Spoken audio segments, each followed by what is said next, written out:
Views expressed on this program are those of the hosts, guests, and callers, and are not necessarily those of this station, its management, or other advertisers. You're listening to Transformation Talk Radio.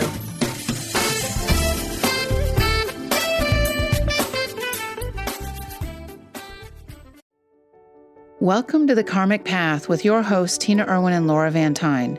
Join us as we dive into the normal and the paranormal to break through the darkness and to help you realize how karma, spiritual law, and psychic ability all combine to open the doors of understanding.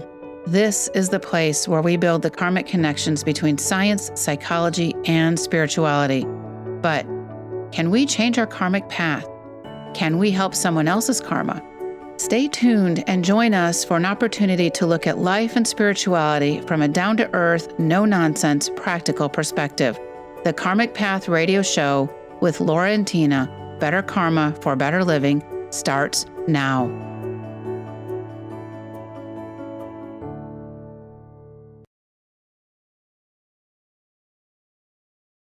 Tina Irwin, and I'm here with my co-host Laura Van Tyne, and we would like to talk to you this week about premonitions. But first, we want to remind everyone that our passion is helping the dead, which ultimately is why in our heart of hearts, we are ghost helpers, not ghost hunters. Our karmic path is helping the dead and understanding the paranormal. Thank you for sharing the journey of understanding the mysterious marriage of the normal and the paranormal.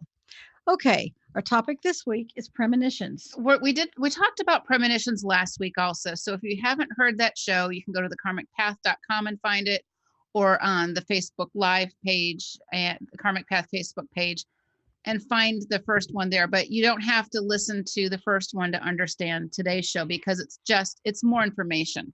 We had so much information last week that we decided to extend it a week, because it's an enormous topic that affects an enormous, large group of the population, whether you think you're psychic or not. One of the things we talked about last week was string theory and premonitions.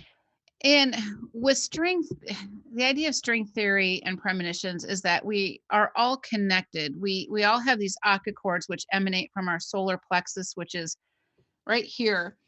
And that wasn't very nice of me to say for those people not watching, but just listening.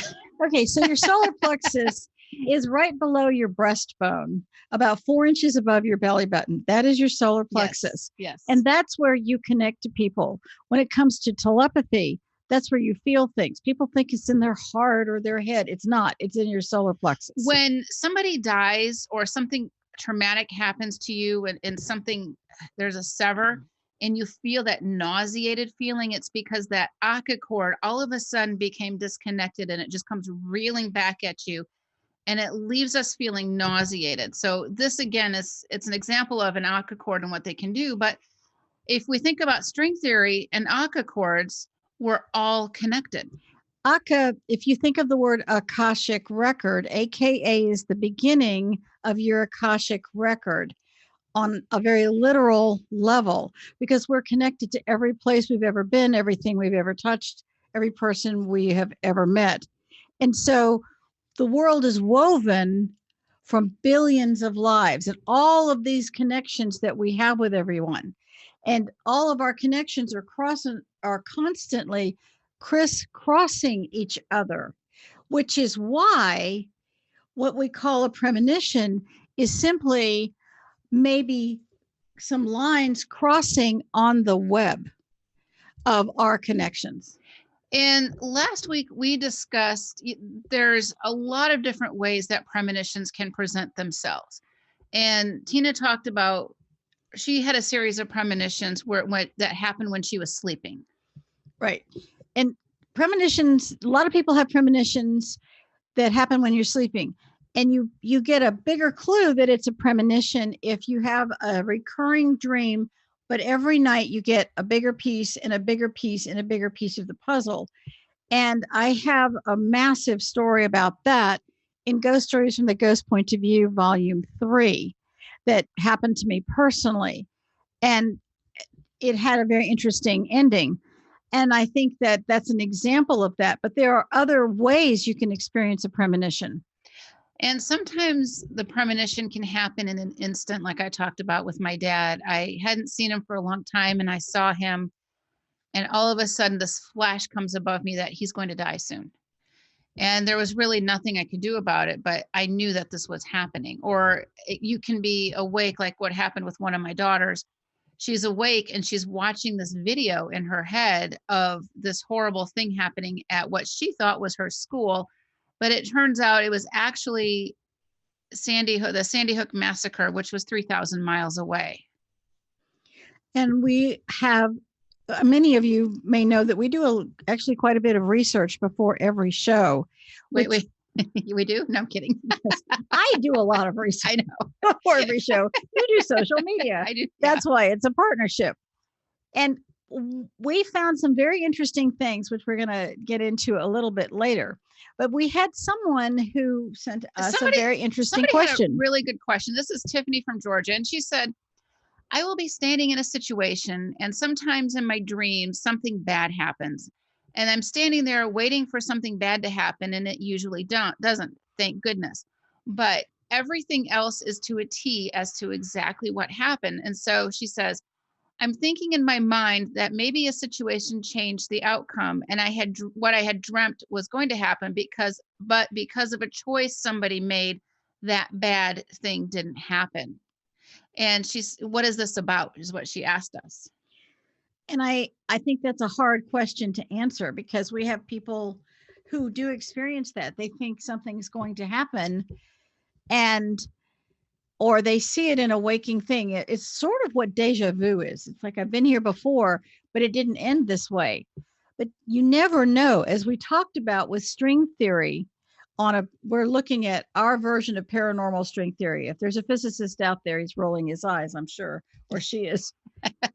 But everything has to relate to everything else. That's really sort of the ground floor of string theory. And when we are connected with so many things, it could be that you're intercepting another person's thoughts, and maybe their thoughts are something negative, and that's what you're feeling. But when you're there, you're personally, and maybe other people around you, are projecting something really positive, and it shifts the situation just enough that nothing bad happens. That can occur. And it also may give you time, a little bit of time to think something through, because it could be kind of a warning, right? It could be a warning to you to kind of look out for something. And because you're on high alert, maybe you're a little more cautious, or maybe, you move to the right a little bit or something. It could be anything. So it's just, those are some theories, and I think they're very good theories. And we're calling them theories because there's nothing hard and fast about this discussion. It's a very fluid set of concepts. So let's keep going and look at who can have a premonition. Yeah, and who can have them? And if you have a premonition, do you have them all the time? Well, the truth is that anybody can have a premonition at any point in time, and it can manifest itself in several different ways. You could be awake, you could be asleep, it could be, getting hit over the head with a cosmic 2x4. It could be all kinds of things. And it can happen once in your life or 1,000 times in your life. It can happen at any age. A small child can have a premonition and see something coming. And again, we're going to have some fascinating examples of that are historically documented, and for which parents had no explanation. And sometimes there's a voice warning you, and sometimes the voice warns you moments before a catastrophe. Quick example, when we were living in Charleston, centuries ago, in my previous lifetime, I had to go back to work at night, and I got on 26 South, and I immediately got in the far left lane, and this voice in my head said, "Move right 2 lanes now." So I, the naval officer, I take direction. I moved right 2 lanes. And as I glanced, as I was moving in the dusk light, I could see 4 railroad ties in the left 2 lanes. I moved to the far right lane, and I was fine. I had no way of warning anyone And this was, I know it was the dark ages before cell phones. And it was an astounding situation, but it's as if someone told me the future and I was able to respond very quickly. And I think that happens to all kinds of people. I think I'm not unusual. It does. And it could be that little voice, or it could be a big booming voice, right? And it can be, a vision that you've had. And it can make you sick. So you're about to do something, so you don't do it. A very interesting example was Elizabeth Taylor was supposed to get on an airplane with her husband, Michael Wilding, was her first husband. And she oddly developed the flu and had to cancel her trip with him. And his plane crashed and he died. Everybody on that plane died. And I've heard this over and over. I got sick, so I couldn't go there, or I was sick that day and this terrible thing happened. You weren't supposed to be there. right. It's what happens. And when we come back, we're going to be talking about, I want to talk about a vision that I had while I was actually in a movie theater, because it was fascinating and kind of frightening at the same time. But you are listening to The Karmic Path on Transformation Talk Radio. And if you get a minute, check out theoillounge.com. And with that, we'll be right back.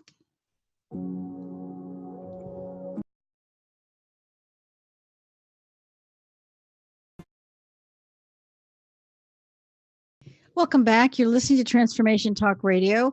And Laura has a very interesting story that happened to her in the movies. So, okay, I have 3 girls, and when they were little, I spent my fair share of time of watching princess movies, etc.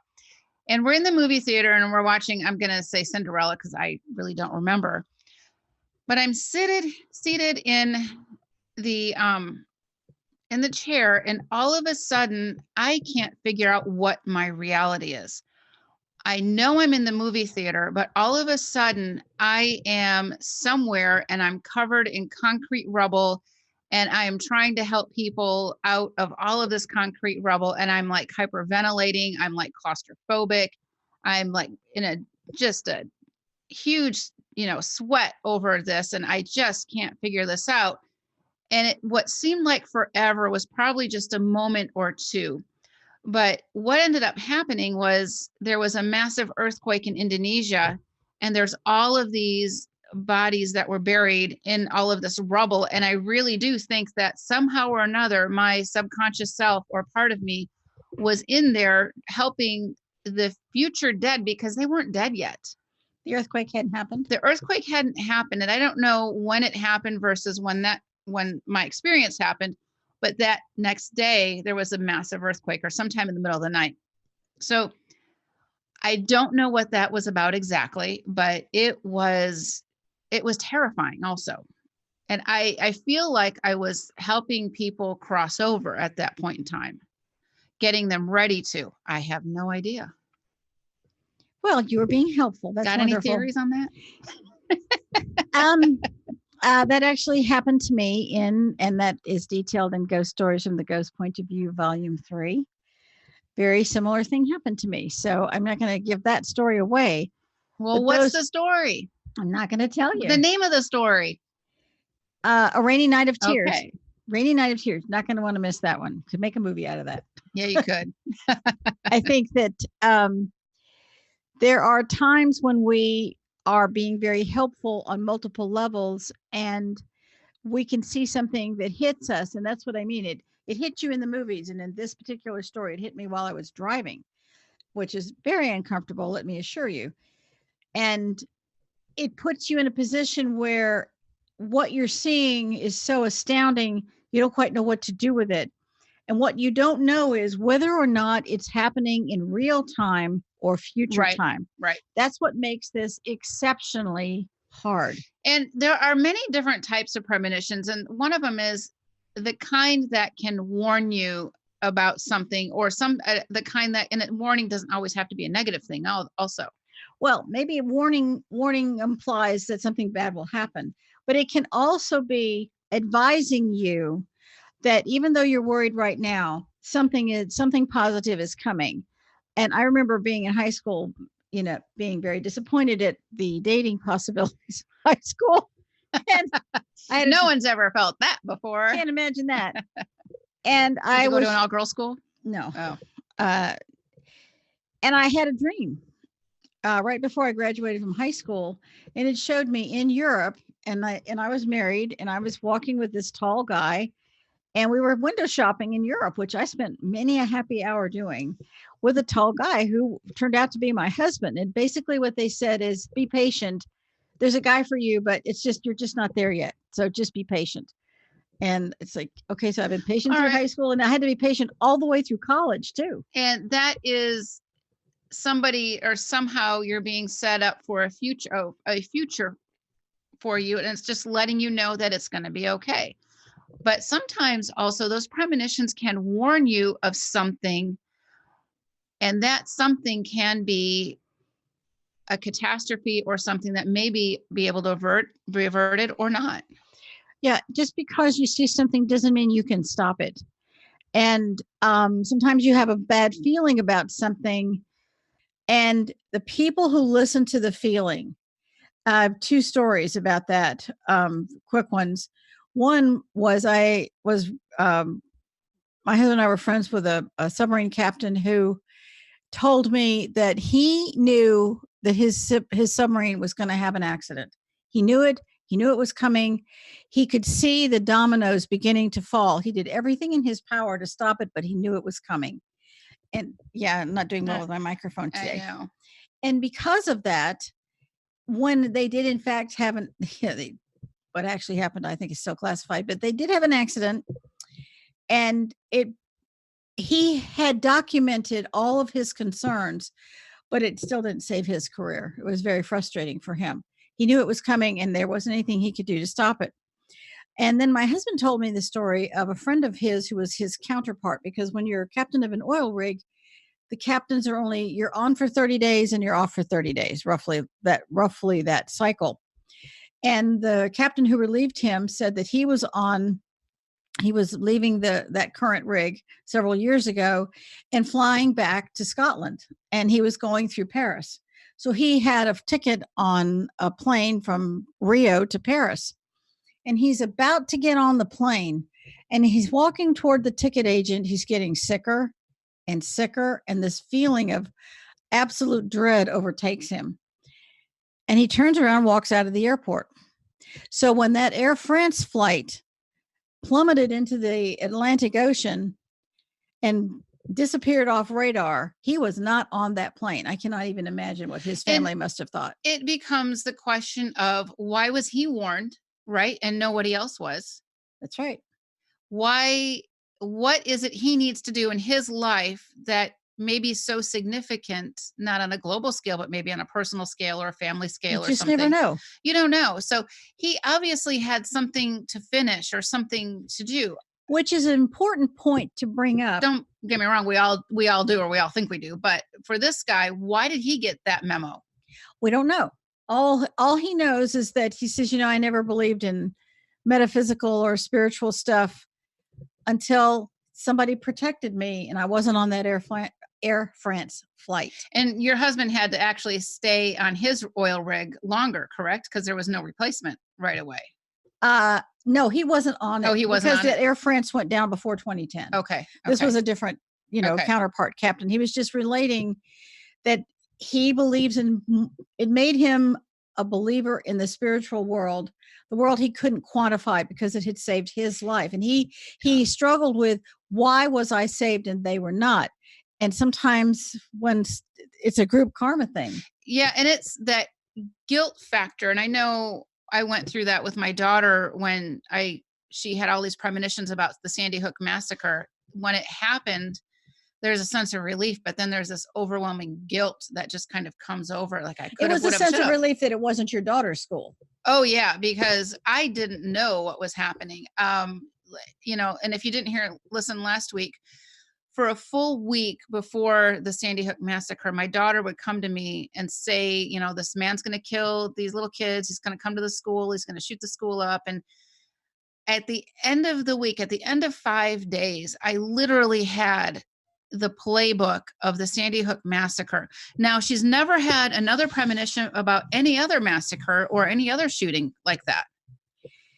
Well, in our research that I do every week. What? You don't listen to Spirit, which is why I was laughing earlier. I'm Yeah. thinking, does she just listen to people saying, "You get your information from Spirit"? I don't get my information from Spirit. I get it from a variety of places because I'm always studying. And in one of the bits and pieces of information that I discovered, there's the story of a little boy named Logan Dreyer who attended Sandy Hook Elementary. And up until 2 weeks before the shooting, he was fine. But all of a sudden, 2 weeks before the shooting, he started telling his mother that something was going to happen. So you want to take it from here? So it ended up that this kid, and in Tina's research that was not conducted by Spirit, but by Tina, she finds this story, which I find absolutely fascinating. So the mom took the kid to the doctor because he's like having panic attacks and he's screaming, "It's not a safe place. I'm scared. I want to go home," when he's at school. And this went on for 2 weeks, or for about 2 weeks. And then what ended up happening is right before the shooting, the mom pulls the kid out of this school and sends him to another school. So my question is, and this is a theoretical question, did somehow my daughter hear this kid's psychic screams in the ether, and because they were about the same age, was she in resonance with him? Is this string theory in action? I believe it is string theory in action. I absolutely believe, because they were roughly the same age in 2012, because it happened in December of 2012. And the mother believes that her son's vivid premonitions literally saved his life. The problem was he couldn't tell her an exact date in time and space when it was going to happen. And the irony is she pulled him out of school, put him in a different school, and that all stopped. And I mean, they believed that he'd inherited his psychic ability from his grandmother.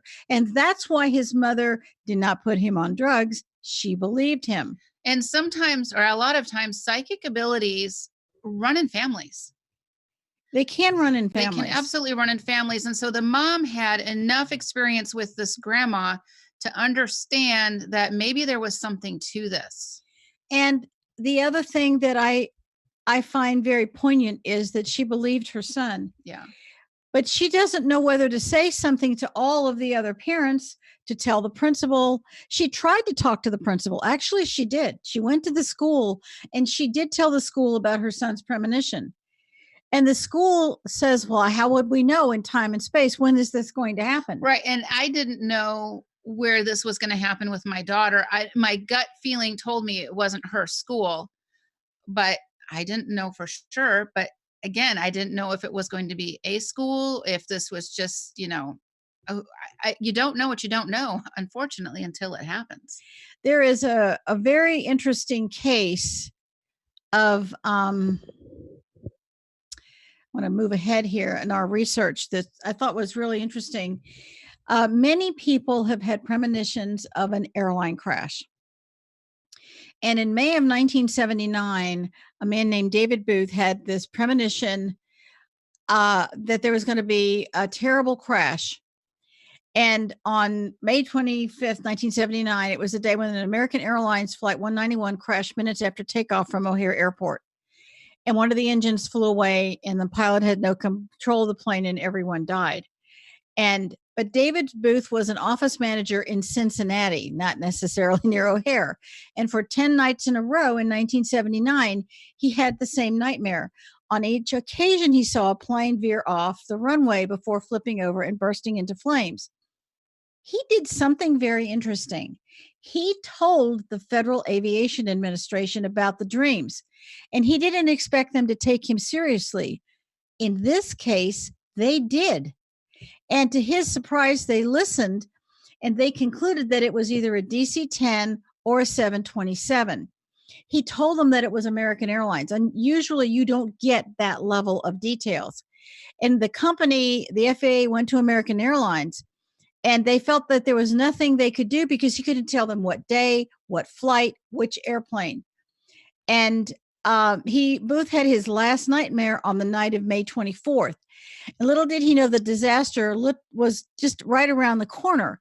When news broke of the crash, Booth was in front of his television, unable to believe his eyes because his nightmare came true. And then, of course, everybody investigated Booth because they didn't understand how he knew it was coming. Right. While he wasn't a suspect, they were very, very intrigued about how he was able to know about something like this. And what they found out was that there had been someone in the airlines who was cutting corners on safety, and that's what caused the crash. And apparently, Booth was not the only person who had a premonition about that disaster. Actress Lindsay Wagner, who in the late 70s was the Bionic Woman, was supposed to board flight 925 on May 25th. According to Wagner, she suddenly fell ill while waiting for the plane, and the closer it got to boarding time, the sicker she got. Rather than getting sick on the flight, she went home. As soon as she left the airport, she was fine. She was fine. Yeah. Not her day. No, again, it's not it's just sometimes it's not our day. And all of the holy texts throughout the world have prophecies in them. They There's a talk reference to them. reference to prophecies, premonitions. So if they don't exist, why would these holy texts have them is another question. I think because since time began, people have had them because we're all connected in some way, shape, or form. And people think psychic stuff is airy-fairy, but I think when we start to marry it with physics, the physics of metaphysics, just because we don't understand it today doesn't mean we wouldn't understand it. And until they started talking about string theory, which when you're talking true physics, it's if something happens here at this point at this galaxy in this universe, and it can echo, and you have a companion piece far in the galaxy, this will echo at the same time this will, because there is an unseen connection. There's no physical string. There is what we would call an etheric string that connects them. And we believe that also connects people. And when you're in resonance with a certain frequency of people, then you may find that you know something or feel something about another person. Have you ever been thinking about somebody and all of a sudden they call you on the phone or they send you a text? It's like, oh, I was just thinking about you. Why is that? And it's a resonance issue, and it's, you're on the same wavelength, or you're, birds of a feather flock together, that kind of thing. Okay, so let's look at some other historical records. Well, Lincoln's a good one, right? Lincoln is, I mean this is so well known. I'm sure many people have heard of this one. Lincoln's wife liked to hire psychics or liked to consult with psychics. And there was a premonition about his death at a theater. And even Lincoln felt that he was going to die at a theater. So why did Lincoln still go? I think he was just tired. Tired. Yeah, I was thinking the same thing. Tired of the Civil War. We're thinking the same thing. Oh my gosh. So, was Lincoln's job done? Once the country was finally united, was his job done? Was that the time that he was supposed to exit the world stage he lived on? I don't know. I don't know. And the interesting thing is, let's look at John F. Kennedy. And Jean Dixon was a very well-known psychic who warned Jack Kennedy repeatedly not to go to Dallas. She said something terrible is going to happen in Dallas. And according to the research I did. You're reading. According to this, you didn't listen to Spirit. Not listen to Spirit. Just as Lincoln foresaw his own death, Jack Kennedy foresaw his death. And he had a premonition of his death a few hours before he was assassinated. He told his wife, Jackie, and his personal advisor, Kenny O'Donnell, if somebody wants to shoot me from a window with a rifle, nobody can stop it. Don't worry. So why worry about it? That was just a little bit too unnerving. And psychic Lydia Jean Dixon advised him that she foresaw his assassination as he traveled through the South.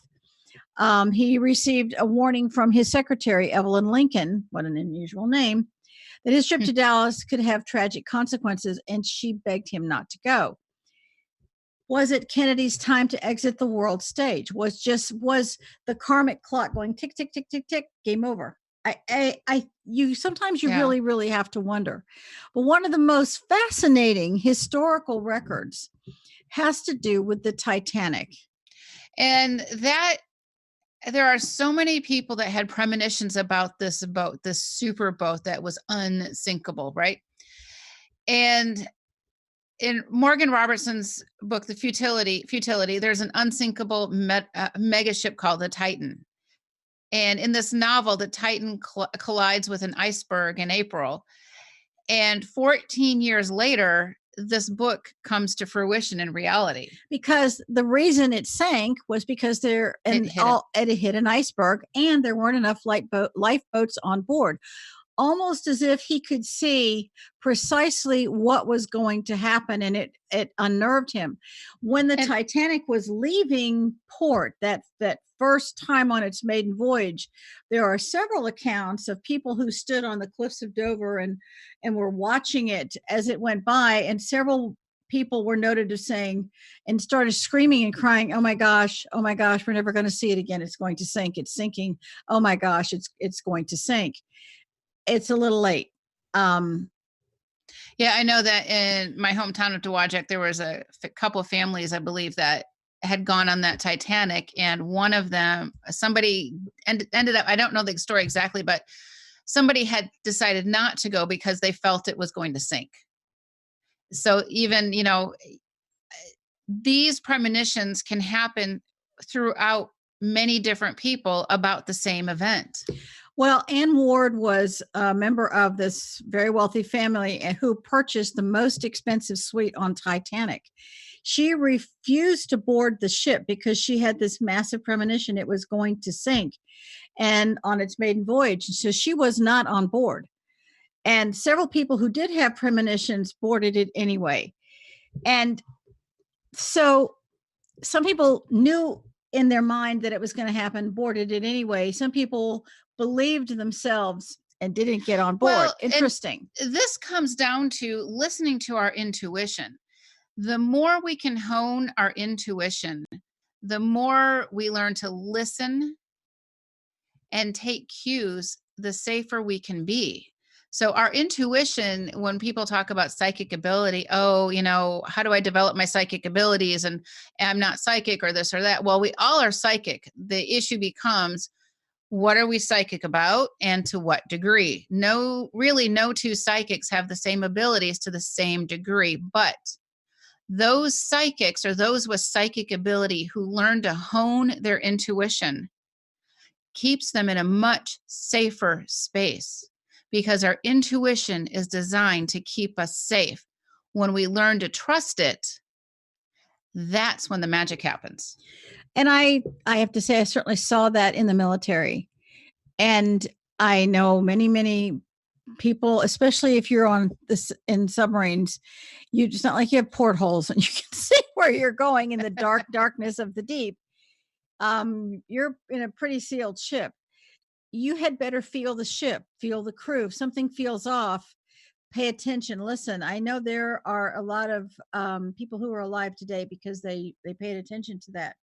Let's move on. Well, before we move on, yes? If you are interested in learning how to hone your intuition, learning how to grow that skill set, that ability, and it's not a gift, by the way, because you earn it, you learn it, and you earn it. If you go to thekarmicpath.com, you can go ahead and take the Secret Science Behind Intuition online class for free. It's totally free because it is a huge public service and it's jam-packed full of information. And I'm saying this because a lot of times you take these online classes or webinars and you're like, I'm so bored, blah, blah, while they're yammering away. This is full of information. And you can play it over and over again, and you can take notes and you can download the PDFs. It's free. You have nothing to lose other than maybe getting some ideas about how to increase your intuition. Well, that's nothing to lose. You have everything to gain. Everything to gain. Yes. Let's just slightly edit what you said. Let's move on to the World Trade Center. In 1993, terrorists put a truck bomb at the base of the World Trade Center. 6 people died in the attack. earlier on that morning, Wall Street executive Barrett Naylor had a very odd sensation as he got off the train to go to the World Trade Center. Something inside him told him not to go there that day. He turned around and walked out. He went home. This feeling was so strong. He's a Wall Street executive. Why would you think he's psychic? But he had enough confidence in himself. I would want my Wall Street guy to be pretty darn psychic. Okay. So it's September 11th, 2001. And he's walking toward the World Trade Center, and the very same feeling hits him. And yet again, he turns around and goes home. And as he gets home, he sees the World Trade Center towers collapsing. And basically, his life was saved twice by those premonitions. His sadness is that he regrets not being able to warn other people. It's a question, would people have listened? Right. Would they have listened? Would they have thought he was crazy or a crackpot or something? And that's what makes this difficult. And a lot of people say, well, he used his psychic gifts. We've never been a fan of the word psychic gift because you didn't have a choice. It came to him out of nowhere. And he karmically earned the moment. Now, somebody's going to say, are you saying all the people who died didn't karmically earn the moment? I'm saying there's a group karma in any catastrophe, in any tragedy. We don't understand what the karma could be. In that moment, that wasn't his day. It doesn't mean something else couldn't happen. That moment, it wasn't his time. And as you hone your ability, you become more knowledgeable about it. You begin to understand some of the science behind it, which is why we're always saying study, which is why I do study. Even though you do the research, we do both study. We do both. We do both studies. I don't just listen to spirit. Okay. Well, I mean, that's what a partnership is. Yes. You divide up the tasks. So the problem is it's very difficult to explain this to other people. Let's go. Before we do that, I think we need to take a break. Okay. We kind of blew through that last break. So thank you, Kat, for being patient with us.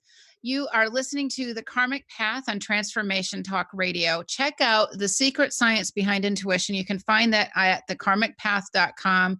It's a free 1-hour online course, and it's full of information on how to develop and hone your intuition and what that looks like. And while you're at it and you're online checking that out, go check out theoillounge.com. And with that, you are listening to The Karmic Path on Transformation Talk Radio. We will be right back.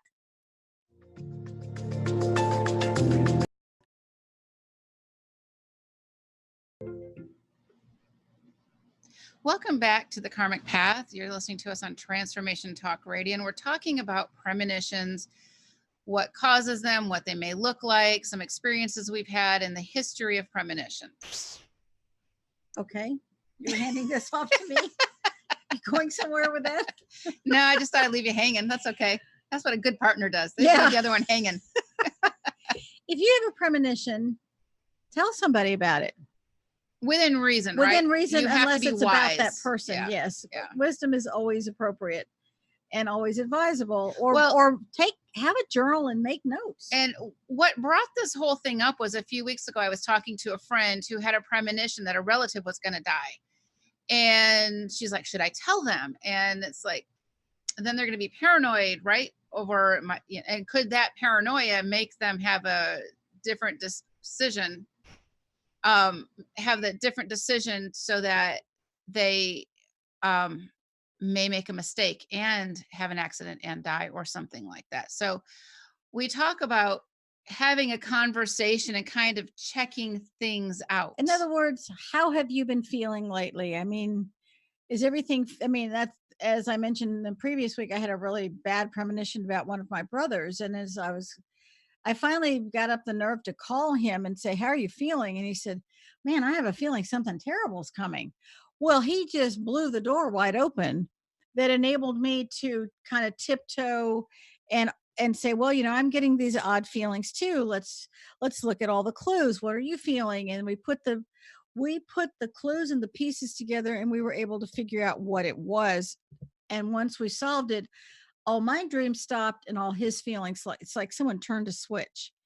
Well, And and it was really what were some of those ama- clues that you guys had come up with, just so somebody who's listening can understand what a clue may look like about a possible premonition? my premonition, I got another piece of the puzzle each night. I could see that he was in an accident, that he was distracted, that he was intellectually and emotionally fogged, and that I could see us at his funeral. And I became more and more alarmed. And finally I bucked up my courage and I called him. I said, "Are you doing okay? I just have this weird feeling. Are you all right?" And he said, "No, I'm not. I'm not Right. okay. I'm having this weird feeling too." So, make a long story short, he had visited someone in the hospital. That person died and was actually haunting him, which created his fogged feeling. My other brother and I were able to cross over that soul, and once we did that, my premonition stopped, and my other brother began to feel just Well, fine. and this is a really good point. It's kind of a little segue, but when you are haunted, you have a ghost, You have dead energy dead with you. energy. You have dead energy with you. Um, it can fog you. It can make you not think as clearly, and it's really important, no matter who that ghost is, who that soul is, that you cross them over. Every soul needs to go home. And when we do this, we're actually raising our own vibration, because a ghost is a very low vibration. And if you understand how addition and subtraction works in math, you're going to understand that the higher you raise your vibration, the less interference you have, the less things go wrong, the less things that break. So by crossing him over, it stopped. And he didn't know he was haunted. He didn't know he was haunted. He didn't know what that felt like. And by piecing it together we figured it out. Now And I'm going to interrupt for a moment. And if you have a feeling that you're fogged, you can't think clearly, you've got a lot of anxiety, if you go to the Karmic Path website, there is the crossing over prayer, and we have testimonials, thousands of them from all over the world. We just redid it a couple months ago. Play that prayer and direct any soul that may be with you to cross over right now, and see if that doesn't shift things for you. If you have a premonition that someone has a terrible illness, and Laura talked about that with her dad last week. She blurted it out. She wishes she'd handled it slightly differently, but she was really shocked because it hit her really hard. So, in retrospect, suppose if you happen to look at someone and you go, "Oh my gosh," They're you going to don't necessarily die. want to say, "Oh my gosh, you look like death warmed over," but you want to say, I have this nagging feeling. Maybe you should visit a doctor. That backache, not sure what that is. You might want to get that checked out. And they may also say, "Well, it's the funniest thing. My dog keeps barking at me and nudging my back or something." Or That's a clue, right? that, in other words, Animals are very psychic. animals are very psychic, and cancer has a smell that a dog can pick up, and it has a frequency that can truly bother a dog or animals or something like that. And begin to look around for the clues and be circumspect in how you share it with something, and how you share the information with another person, because you don't necessarily want to harm them, and do the best you can with it. And I think that more of us have premonitions than we And have ever thought. do you think that sometimes people are having a premonition, but they don't fully understand it's a premonition? I think that that's absolutely true. You have to remember that it's as if things are also accelerating. And sometimes this has happened to me, maybe it's happened to some of our listeners. You can have a premonition about something coming, but because things are moving and changing so fast, what you see today may not be there tomorrow. The time, not to sound like Star Trek, but this Well, time space continuum is continually changing. and we talked about this last week, is that sometimes futures are generally fluid, meaning they can change, but sometimes there's an anchor point that things can't change. They are set in stone, so to speak. And I think that's true for some enormous historical events. And in those cases, you have situations where the event is so tremendous that it echoes back and forth. It echoes forward in time and backward in time. And when it's echoing backward in time, people feel it before it supposedly happened. If Einstein is correct and all time exists at the same time, then if you can wrap your brain around this, that begins to make sense. Kennedy's assassination was in Lincoln, two major events in American history, until somebody rewrites it. Two major events in American history that had a global impact. Had global impact. It's unfortunate that Lincoln didn't live through Reconstruction. Right. Reconstruction might have been handled much better than his unfortunate vice president, Andrew Johnson, who was very inept and an alcoholic. And, that's the science behind it. And the spiritual aspect behind it is that we all have psychic ability. The issue becomes we all have psychic ability in different areas to different degrees, which makes it hard to quantify. And when something's not tangible, it just makes it hard to measure. It makes it very difficult to measure. That doesn't mean that what you feel isn't real, and maybe nothing happens. I remember I was living in California, but my family was in California. My job wouldn't let me go yet, so I was commuting on weekends to the East Coast. It was very difficult. That was fun. There was just a lot of time on airplanes. And my husband, we're driving to the airport, and he says, "What time's your plane leave?" And I went, 5 minutes ago. And not very naval officer like of me. And I said, "I'm not supposed to be on that airplane." And I wasn't supposed to be on that airplane. It didn't crash. Nothing bad happened to it. It's just that the airplane I was supposed to be on got me there an hour earlier, and I met someone that I needed to meet. So you don't always know why something happens. If you follow your instinct, if you listen carefully, it may have a very unusual result. Recently one of my daughters, she came home to visit, and then when she was getting ready to leave, she told me this after the fact. She goes, "I was so full of anxiety. I didn't want to leave. I didn't want to go. And I didn't know why." And it turns out that her car died on the freeway. So she was listening to something, but she just didn't know what it was. Yeah, that wasn't helpful. No, but it did put her on high alert for mechanical issues with her car. So she was able to pull over safely, and it kept her in the slow lane so she could exit quickly. Okay, so she did pay attention. Yeah. So anyways, but before we go, I do want to put a little plug out there. We are super duper excited that we finally have Soul Evolution, Past Lives, and Karmic Ties available as an audiobook. And if you have an audiobook subscription, or you get audiobooks or listen to them, we would be so thrilled if you would check this book out. It's been a work in progress for a while, and it was just such a happy day when it got released. Well, I have to tell you, talk about research. Laura gets 100% of the credit for making that happen. She took 18 months of hard work to research how to make this audiobook. So thank you, because we don't have a fancy Hollywood studio and fancy directors and all this and that. What? Don't destroy the illusion. We do have fancy Cat, though. We love Cat. So check out, please, Soul Evolution, Past Lives, and if Karmic you're Ties. Thinking of getting an ACX subscription, we're in the process of recording the ghost books.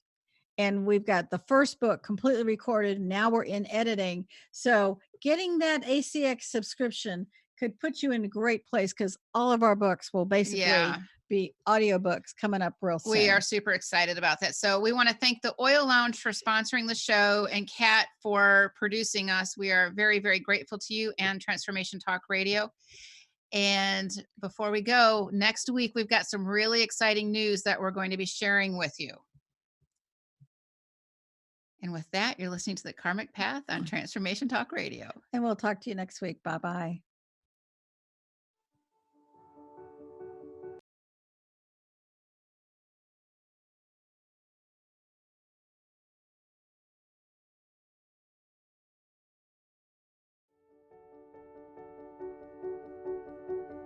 Thank you for spending time with us on the Karmic Path Radio Show. Listen live every Thursday at 4 p.m. Pacific Time as we explore the fascinating elements of karma and how to make those critical connections between spirituality, science, and psychology. Both of us are seasoned psychics living ordinary lives in public education and the military. Tina and I both have a deep-rooted dedication to learning how the unseen world works and to share this knowledge.